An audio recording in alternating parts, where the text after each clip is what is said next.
la puissance du Saint-Esprit qui identifie Jésus-Christ à sa parole. Comment un homme peut-il prétendre avoir le Saint-Esprit et nier la parole même qui est le Saint-Esprit? Comment un homme peut-il faire cela? Son propre témoignage atteste qu'il n'est pas ce qu'il est censé être, commettant de la fornication spirituelle, niant la puissance de Dieu. Paul a dit dans 2 Timothée au chapitre 3 que c'est ce qui arriverait, qu'il serait emporté, enflé d'orgueil. J'ai un doctorat en philosophie, j'ai un doctorat en droit. À mon avis, vous êtes plus éloigné de Dieu que vous l'étiez au départ. Oui, monsieur, cela ne fait que vous éloigner de Dieu, mais ne vous amène pas à Dieu. Il n'y a qu'une chose qui puisse vous attirer à Dieu, et c'est le Saint-Esprit par sa parole. Le Saint-Esprit est une boussole. L'étoile polaire, c'est la parole. La boussole indiquera uniquement la direction de l'étoile polaire. Et le Saint-Esprit vous indiquera uniquement la parole. Non pas un mouvement œcuménique, non pas une certaine dénomination, mais la parole de Dieu.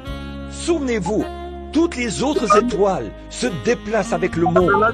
Mais l'étoile polaire reste exactement à sa place, parce qu'elle est au centre. Et la parole de tout autre homme faillira. Mais la parole de Dieu ne peut pas faillir. C'est l'étoile polaire. Elle est centrée. Elle ne bougera pas avec le monde. Peu importe où se trouve le monde, elle demeure la même hier, aujourd'hui et pour toujours. Et il est la parole. Frères et sœurs, je vous supplie dans le nom de Jésus de réfléchir là-dessus. Si vous avez cru ce que je vous ai dit au fil des années, si Dieu a démontré que ce que je disais était la vérité, ce n'est pas moi, mais c'est sa parole qui l'a fait. Alors, je vous supplie dans le nom de Jésus de vérifier ceci. Ne soyez pas aveugles à ces choses, elles sont là sur vous. Souvenez-vous que la Bible a dit dans Matthieu 24, 24 que tous ceux dont le nom n'a pas été écrit dans le livre de vie de l'agneau, dès la fondation du monde, prendraient cette marque. Seuls les élus qui sont destinés à le voir le verront. Les autres le manqueront d'1 million de kilomètres.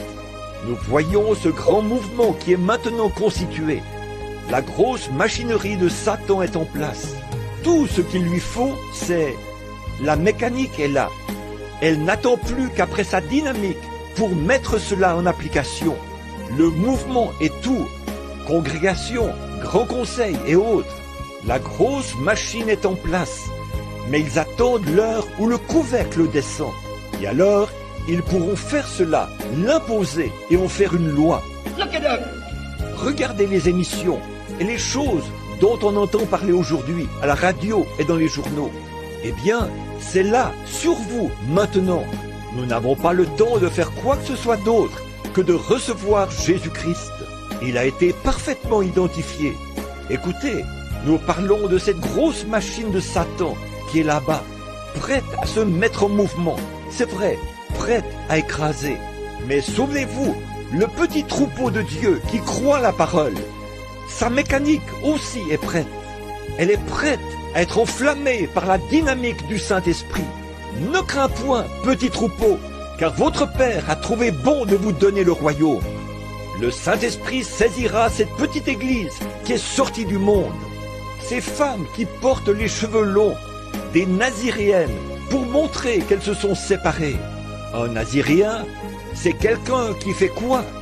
C'est quelqu'un qui se sépare pour la parole de Dieu. Non pas des Jézabel fardées, portant des shorts et qui se prétendent chrétiennes.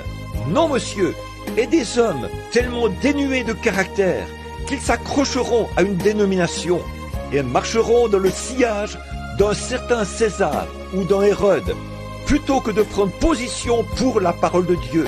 Mais Dieu possède des gens loyaux, un authentique troupeau de Dieu, qui ne se soucie pas de ce que le monde peut dire,